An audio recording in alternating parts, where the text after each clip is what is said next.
And we're live. Welcome, everybody, here to the Lakers Lowdown Podcast. I'm Anthony Irwin, Lakers Insider for Lakers Daily. And today on the show, we are going to be talking about whatever you want to talk about. Today's mailbag episode. I do have some thoughts really quickly at the top of the show while the show fills up on Jeanie Buss and her thoughts on Parity and the difficulties that the Lakers have faced in building out the roster. But once I get through that, the show is wide open for you guys to get your questions and your topics in. I do have a question here from the iTunes mailbag. And then I did also field questions from the Twitter mailbag as well.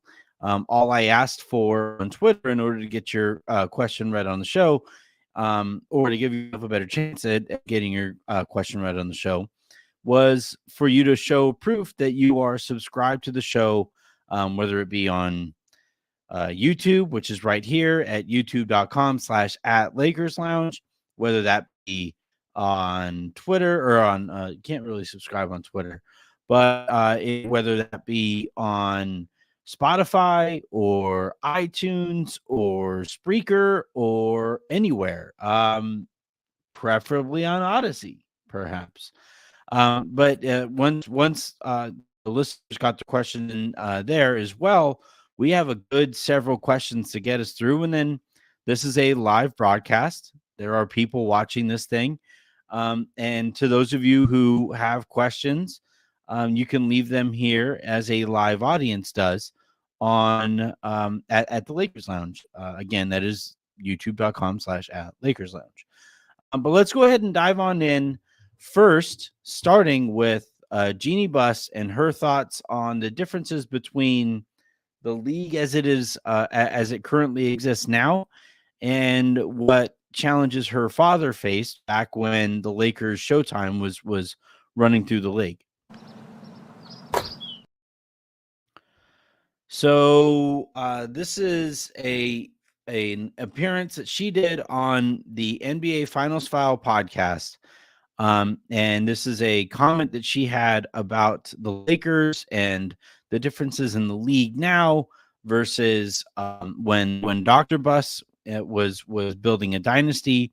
And the quote goes as follows, quote, "By design, the NBA has, through a salary cap system, a revenue sharing system, they're trying to even the playing field and create parity. It's just that it's just that much harder for any one team to dominate. It's a different environment than when my dad started in the 80s when there was no salary cap. Every time Larry Bird got a new contract, my dad would call Magic and rip up the old one and give him a new one. And you could do stuff like that. My dad always wanted Magic to be the highest paid player. And you could do that because there weren't the same rules that are in place now," end quote.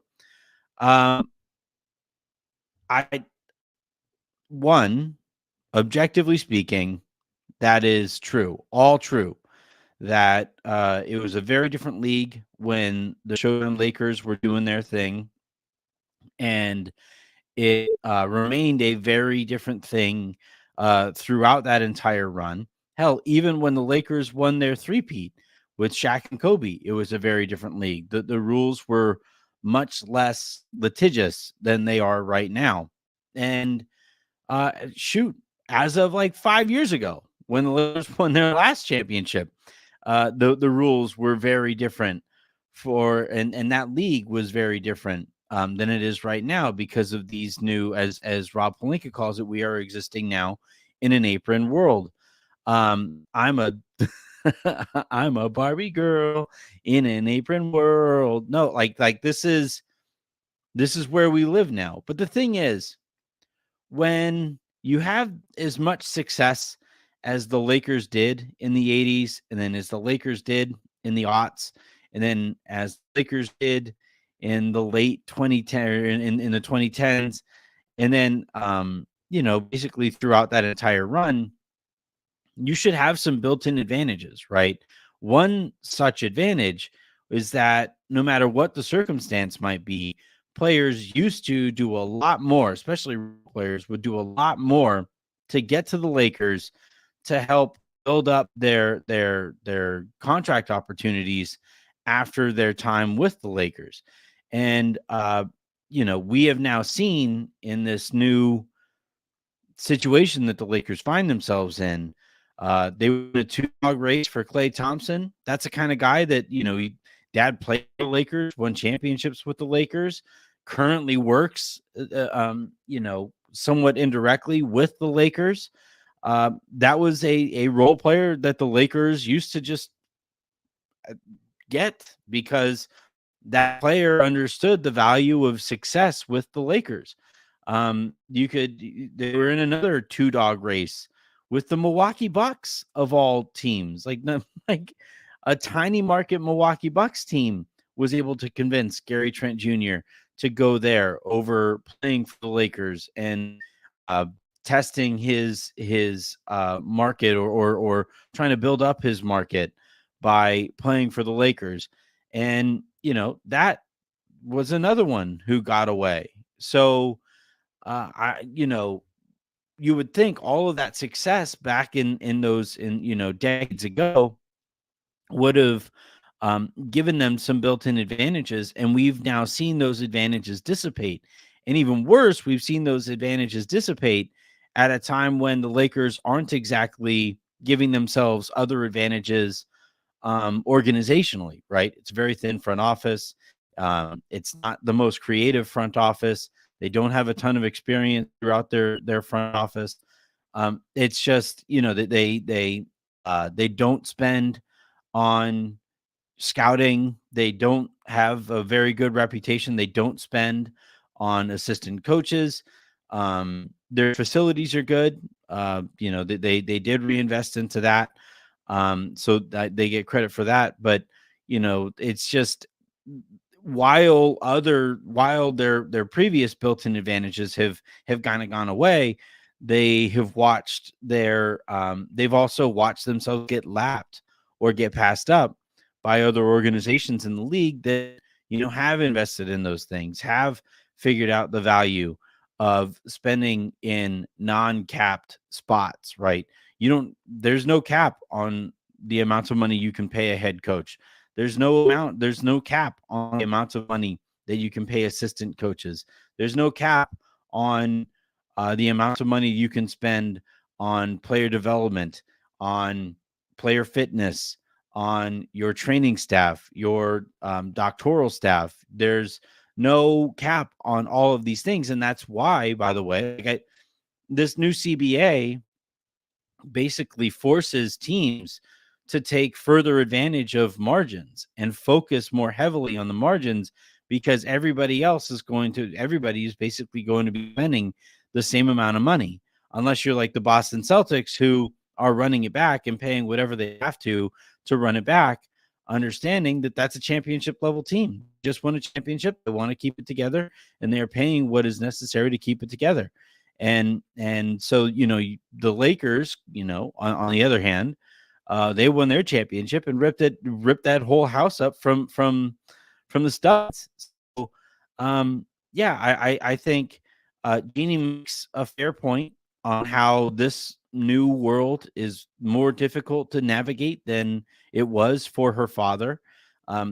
Dr. Buss was also ahead of the curve on a lot of the market inefficiencies that, like he started paying players a lot more as owner of the Lakers, because he understood that if you pay your players a lot more and they're happier, they're going to perform better.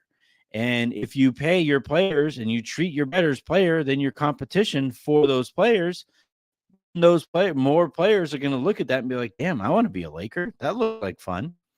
And then if you succeed while doing all of that, then that success kind of leads to more success. And we saw that as while Dr. Buss was still able to operate as the final decision maker for the Los Angeles Lakers. I think the Lakers made the playoffs something like, I think they only missed the playoffs 5 times over like the 40 years. That might even be a crazier ratio. over that time that Dr. Buss was making those decisions. The Lakers were like in the finals, like a quarter of the time, while he was the owner, the main owner and decision maker for the Lakers. They won championships at a rate that like dwarfed everybody else basically. While he was the final decision maker for the Lakers, and it was because he understood A, the world that he was operating in, and B, which market inefficiencies that he needed to lean on to take advantage of that world that his team existed in. And that's the part of this. While this is why I just find this all to be kind of excuse making, because yeah, it is difficult for you to exist in this world. It is difficult to build a team in this world, but everybody else is doing it. Like every other team was able to do a thing on for their roster outside of the draft this year. The Lakers were not able to. That's not because the CBA is just that difficult. No, it's just that the Lakers are headed up by a group of decision makers that are not fit for the positions that they hold. All right, let's dive on into your guys' questions. I start, as always, with the iTunes mailbag. Again, if you want your question, your topic covered here in the lounge, the best way to make sure that that happens is to do it in the form of a 5-star iTunes review. These reviews help a ton. So please get them in, get your topics in, and let's keep on building this thing. And then from here, I'll segue over to Twitter, where I asked proof that you're subscribed to the show, and that's how I'll be answering those questions. And then if I'm here at the end, I'll take questions from the live YouTube audience, obviously making an exception for super comments as well, or comments from Lounge VIP, who obviously also help grow the show up. But all right, let's dive on in here. This is from a whole bunch of angry emojis, a broken heart emoji, and a different kind of angry emoji. You guys can see this. This is their actual. You guys can. Is it? Nope, it's not happening. But you can see the shade of orange. This person is very, very angry. But the question is, does this universe exist where it was literally just a Darvin Ham problem? Gabe Vincent is back and contributing, and having Vando back healthy and Redick is all able to coach circles and be a top seed in the West by more time into the deadline, where we say Rob was actually smart by not doing anything in the summer and waiting until the deadline. D'Lo's expiring is even more attractive now. I don't know if that universe exists, but it's certainly the one that we all need to hope for, right? Like if in order for Rob's, we'll call it patience, to pay off, all of those things need to go in the Lakers' favor, and the Lakers would then be able to go into the deadline not needing to do something. And this is where the last couple deadlines, the Lakers have been operating at a leverage disadvantage, is because the Russell Westbrook year, it went poorly right from the get-go, and everybody knew, everybody meaning just Lakers fans and the Lakers themselves, but also people around the league, knew the Lakers were trying to get out of that Russell Westbrook fiasco as quickly as they possibly could, and we're making the Lakers pay up for in order to do so. And the Lakers weren't able to find a market that they were comfortable with, and wound up sitting out that deadline, and wound up having to try to deal Russell Westbrook the following offseason.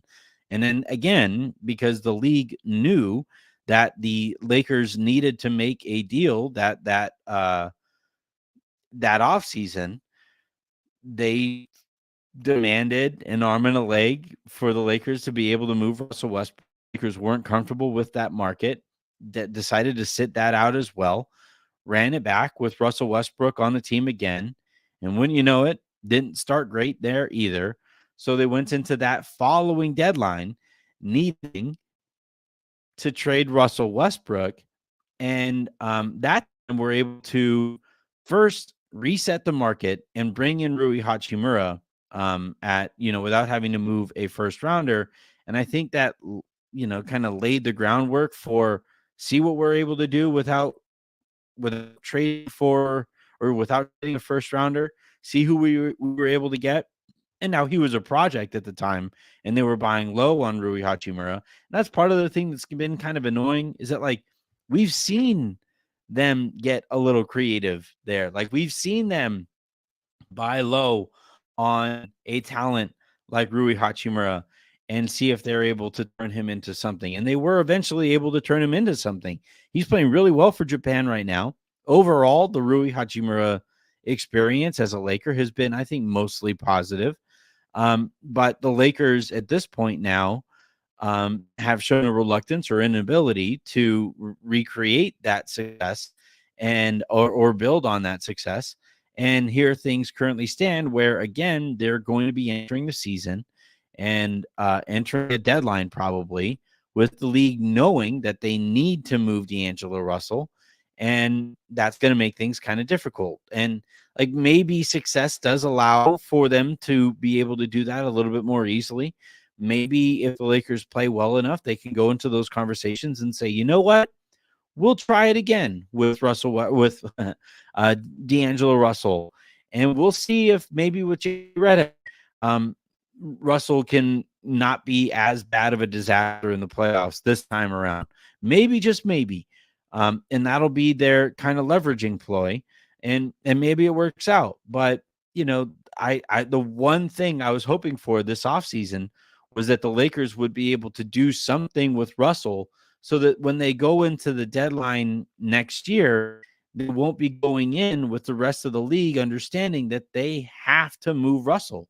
And that appears to be the situation that they're going to be going into. All that said, it is fair to point out that Russell's expiring contract will be easier to move this time around because the Lakers will have more assets, because he won't have a player option on the other end of this thing, and he'll be a straight expiring contract. That was the kind of contracts that were being moved at the deadline. So they'll have more to work with. It's just, I was just hoping that they would be able to make tweaks on the margin at the deadline rather than, legitimate overhauling of the roster done out of necessity. All right, now let's go into Twitter. Well, let's first check to see if we have any. Ooh, we have 12 comments. So I'm just going to make sure. All right, and there are 2 starred comments, which means we get to play this bad boy. All right, first question here comes from Laker Sean, who says, I agree with Jeanie. The league is completely different now. However, Rob did nothing. Isn't that a problem?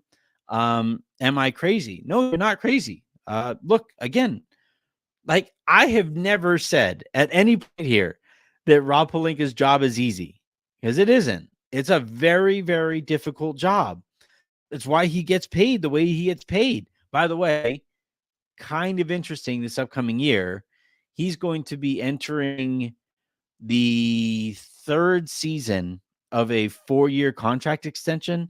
If I remember correctly, the Lakers extended him and Ham or they signed they basically lined up his contract with Darvin Ham's contract. And what's going to be interesting here is, just like with coaches, executives don't normally like to operate as lame duck executives. So it'll be interesting in this 3rd year, depending on how the year is going, whether Rob will get an extension and how the Lakers would manage to do that. I had somebody joke with me on Twitter today with the with the Joe Biden news that now was the time to announce the Rob Pelinka extension. Just trying to try to slide it under the big, actual societal news, like the idea that the Lakers would be like, all right, sign it, let's go, sign it, let's go, let's come on. Everybody's talking about this thing. Come on. They're talking about Kamala. Come on, it's Newsom versus Kamala. They pick Kamala. Come on, let's get the news. But at some point over the next 6 to 12 months or so, those conversations are going to start. And I'm really curious to see how things are going to go, because the one thing I will say about Jeanie Buss is that I do think she has a pretty decent understanding of how the fan base feels at any given time. She does sit there in the crowd. She does hear people booing and stuff like that. And she does care deeply about the Lakers. And I'm really curious if the Lakers get out to a slow start, or if they underwhelm again this year, what that is going to look like with Rob potentially heading into the final year of his extension as vice president of basketball operations. So that is, they look, to some that could be, a little light at the end of this tunnel that the Lakers currently find themselves in. The next question here comes from Justin Tyndall, who says, I get pissed when Jeanie talks. She should have hired actual basketball people from the start, and not Magic Phil Pelinka, not the man with the fifth all-time worst coaching win percentage in league history. Is that, who would that have been? Would that have been Luke? I guess that's Luke, right? Yeah, makes sense. Yeah, I just, it would have been nice for the Lakers at any point when they first hired Magic Johnson. I wasn't thrilled that they hired Shocker. I know those of you who listen to the show, me not being happy about a mostly well received decision at the time. But I did have some questions about Magic Johnson and how he was going to handle something that he couldn't just throw money at. Magic is a phenomenal business person. He is very good at investing. He understands he understands all of that stuff. But at this point, he's also rich enough that, like, it's hard to not be a good business person when you have the margin of error that Magic Johnson is working with, and when you employ as many smart people around you as Magic Johnson does. That's how Magic continues his business success, and it's honestly been incredible to watch Magic do that. But when Magic hasn't been able to just fire money at stuff, he has tended to struggle, then quit, right? You had him as a head coach. That was the disaster. You had him as a late night TV show, also a disaster. He was the owner initially of the Los Angeles Sparks. And that also, like, I think they won a championship, maybe. But towards the end there also became a disaster. Other owners started spending more on their women's basketball team compared to Magic. But once he bought into the Los Angeles Dodgers, and once he bought into now the Washington the Commanders, or the Washington Football Club, or whatever they are. But they, in those situations where he could just chuck some at stuff, he's great. When the Lakers hired him and he wasn't going to be able to do that, I was like, I don't know how well this is going to work. Can we at least pair him with somebody with some experience? No, they can't. All right, cool. Let's see how this goes. And now they did get LeBron. I think we could probably say, with hindsight as a tool in our toolbox, that was mostly LeBron, going to LA and wanting to be a Laker. And then after Magic stepped down, the hope would have been that she would go out there and canvass the league and bring in some smart people to build up her front office. She instead chose to do not that. And we have seen how things have gone basically since then, where Rob Pelinka, as the lead decision maker, you have the 2019-2020 championship. But ever since then, it's been up and down and mostly meh. And I think a lot of that has to do with the fact that Jeanie just has not invested into talent at the highest levels of her organization, because she would rather, frankly, work with her friends. And that doesn't tend to work out very well. So yeah, I like that's all to say, when Jeanie talks about like the things that are now more difficult than they were back when her dad was running the team. The Lakers have made it all the more difficult on themselves in this more difficult environment by refusing to employ the best people at the jobs that they could possibly hold. At the best people at their jobs that the Lakers could possibly hire. All right, let's dive on into Twitter, where we have a ton of questions and a couple that lead into themselves, which is helpful. I like that. Um, so let's go here. Where's the questions? Here we go. And let's find the first one with all right. So Kalen Etram, who is writing, have you heard of the Lakers being interested in Precious Chua?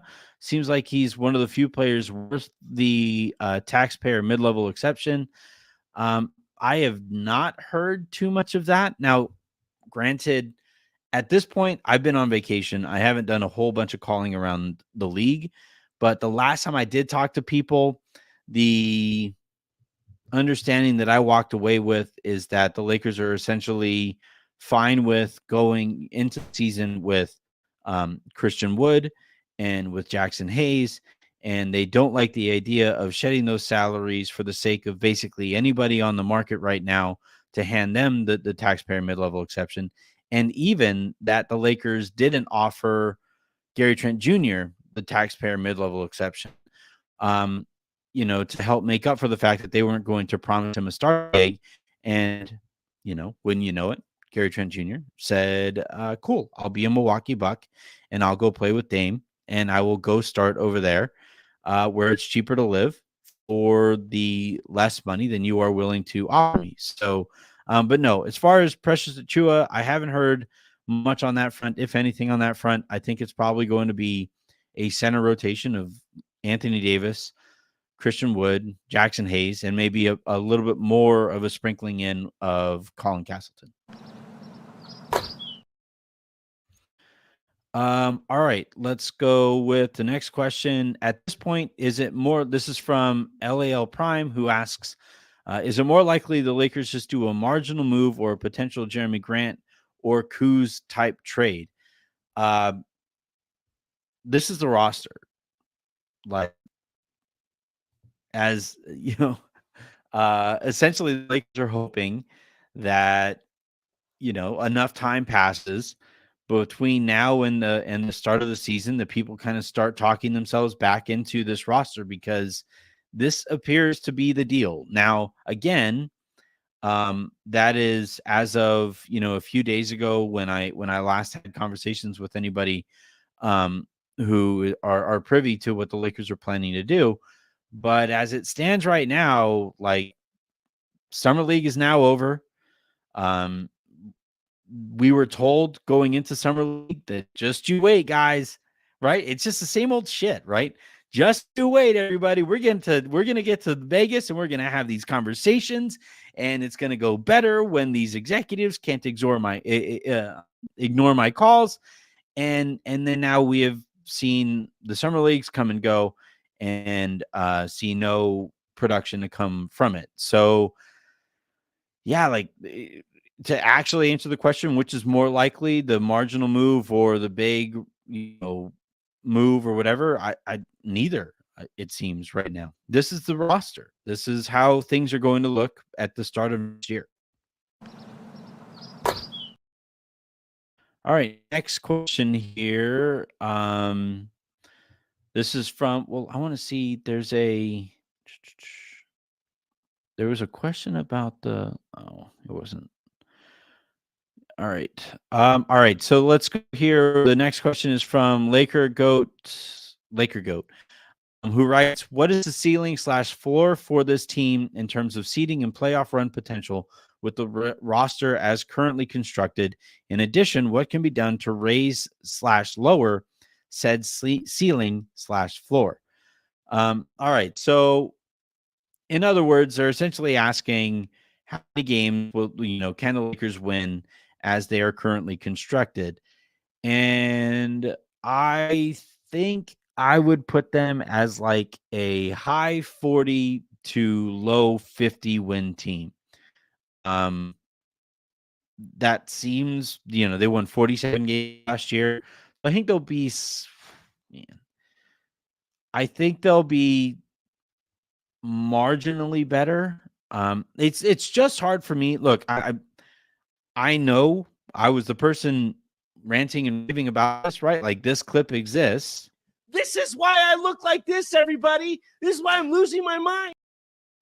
That clip exists, right? Because I did not like Darvin Ham as head coach of the Los Angeles Lakers. So I guess maybe just by Darvin Ham not being there, the Lakers are going to be better. The thing is, though, that I don't know that I'm confident or comfortable. Well, I don't know why I said that. Comfortable. Basically banking on a rookie coach to be that much of a tangible upgrade, because we have nothing to build off of. We have podcasting. We have things that he said on the show, his thoughts on the Lakers, where he wished that, where based on those podcasts, where he thought the Lakers could have made a couple tweaks here and there, as, in terms of coaching. So you have that to work on, but he's still going to be a first-time coach, and he didn't even coach in summer league, so we couldn't even get anything from that. We couldn't glean anything from that, really. So I would like to say that is going to be a big upgrade over last year compared to last year, but I don't know if I could do that confidently. And if I don't know if I can confidently say that about the head coach, and the roster is basically the same, if not slightly worse, because you swapped out Taurean Prince, a proven, I think he's a good 7th or 8th best player on a team. You swapped him out for a 23-year-old rookie who maybe is good, but has looked pretty bad defensively. And you're swapping out Taurean Prince for Max Christie, who I hope is good. I think is good. But we can't know. So I'm going to give them a slight uptick, and they won 47 last year. And I think I'd say they'll probably be somewhere around that number again this year. Now, the West, I think, is slightly worse. So maybe that's good for another win or two here or there.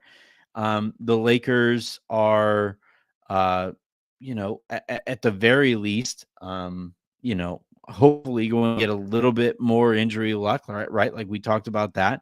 So maybe that a game or two here or there. And in terms of seeding, I think they're probably going to be in that clump of teams that, take up the 4 through 10 spot. And that sounds a lot worse than it actually is, because you're talking about 6 seeds in that range, but that's how the West is going to be. That's how it always is going to be here, probably from this point moving forward.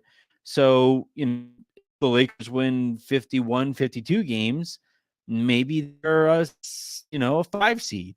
If they win 49 games, you're probably an 8 seed. If you win 47 games, you're probably scraping, scratching and clawing at the end of the year to stay in that play-in seed area. And hopefully it's more the former. But I don't know that I could confidently say that it's definitely not going to be the latter. Let's go here at Shriawala 97. The Lakers employ arguably 2 of the top U.S. players. At one point, is a slight overpay a difference maker worth it, rather than the perfect deal? Now, that time is now. The time for no longer quibbling over, did I absolutely ravaged the team that I was negotiating against. That I don't care about that anymore. Just improve the roster. Let's just try improving the roster and make it make a little bit more sense in the playoff context. And even if it requires a slight overpay, or like, rather than, these hardline stances of, no, we will not move Austin Reeves. No, we will not move, uh, both picks, or no, we will not move, whatever. Um, how about some actual negotiation to make those conversations more productive than they have been? Um, like, I saw like Joe Cronin and Rob talking, there at Summer League, and I wouldn't necessarily describe the look on Cronin's face as thrilled to be talking to Rob Pelinka there, because I do think a lot of these other executives get kind of annoyed with the whole, calling somebody up. Hi, Joe. How you doing? Good, good. How's your offer? Not change? Cool. All right. And then that's the end of the conversation every time. I think I'd get a little bored with that too. At some point, the Lakers need to show a little bit more creativity. Like, I talked to several agents and other cap managers from around the league, and they're all just kind of like sitting here saying like nothing. Like, you just couldn't do anything. How were you this blindsided by D'Angelo Russell opting in? How were you this blindsided by this CBA? To the point where, like, these player options that you handed out last year are absolutely kicking your ass. Like, how is this? Like, how are you guys still? Nobody else is like this affected by it. Why? Why are you guys struggling with that stuff? And so, like, the idea that, especially as we watch LeBron and Anthony Davis absolutely overwhelm the world the way that they have at times so far, and we'll see what this looks like. They're probably going to continue to overwhelm, but they are like two of the absolute best American players still going, and they will probably rank pretty high on those lists again this upcoming year. And once again, the front office hasn't met them halfway with moves that, give them a legitimate shot at winning a championship next year.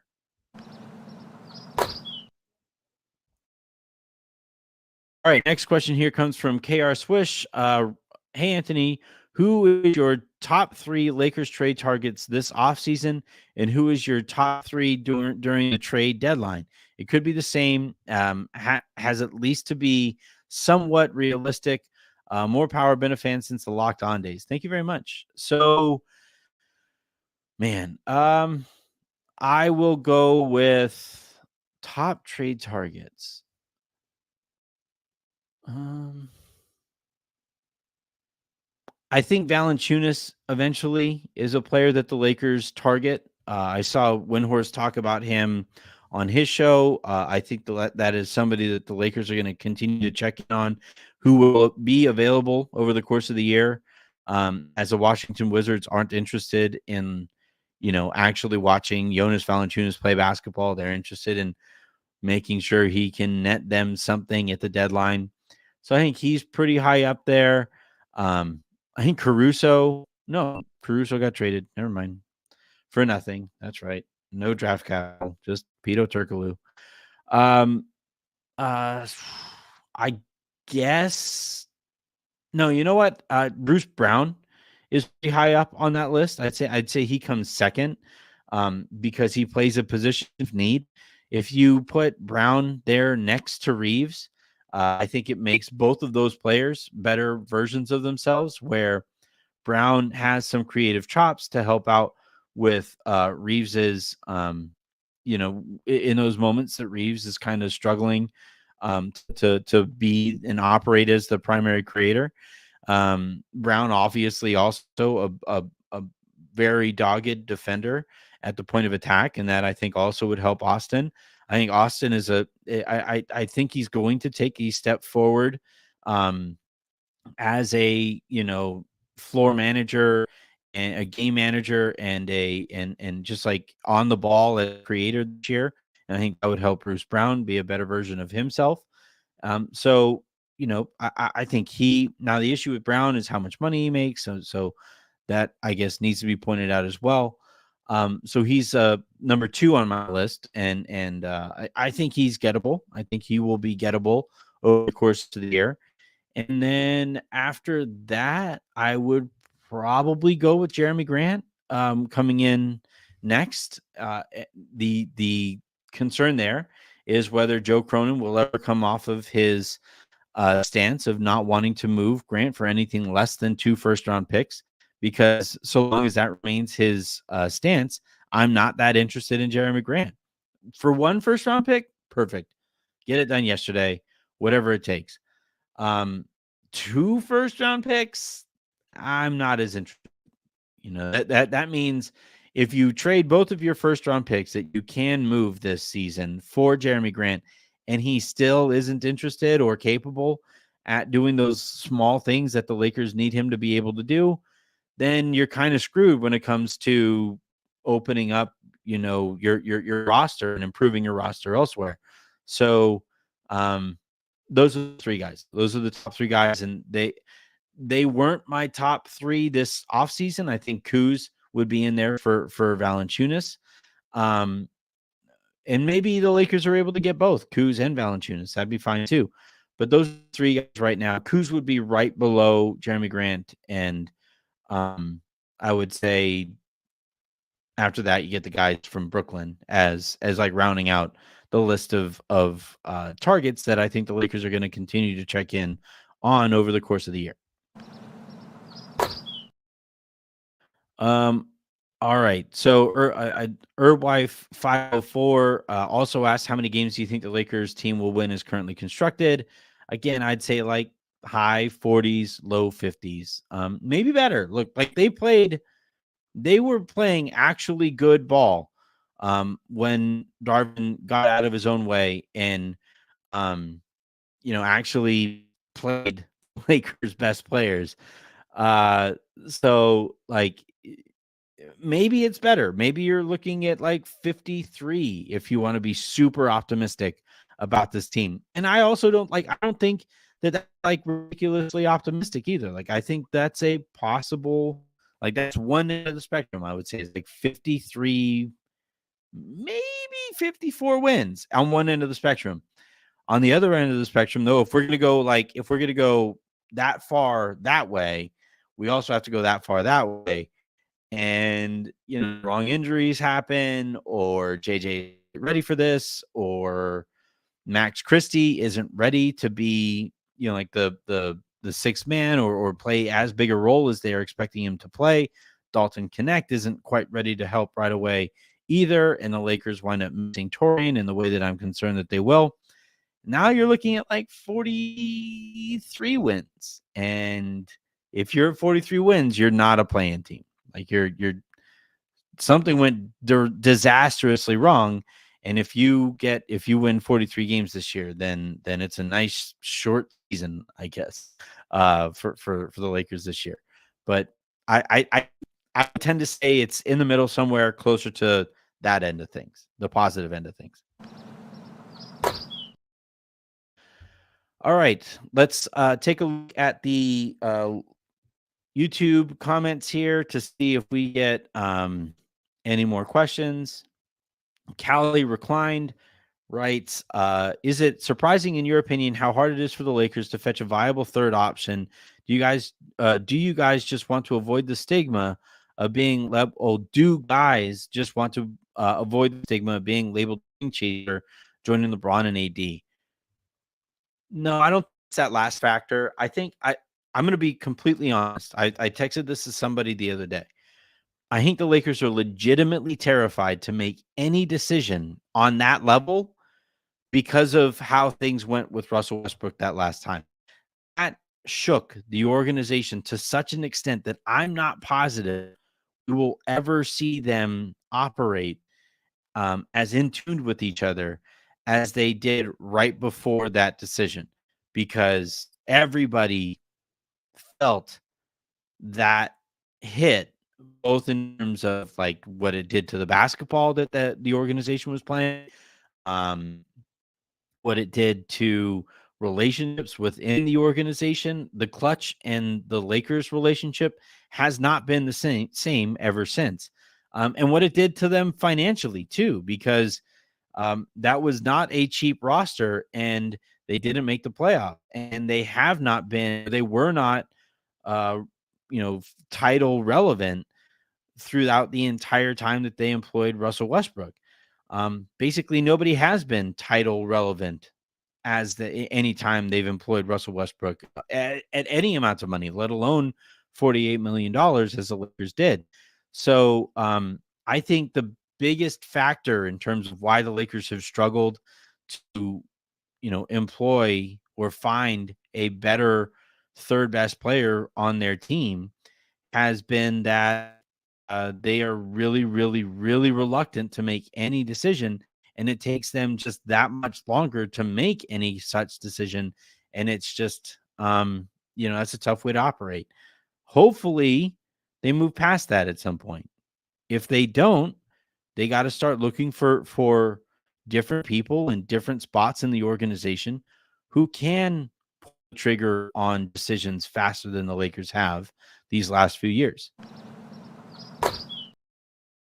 All right, let's look for one more question here.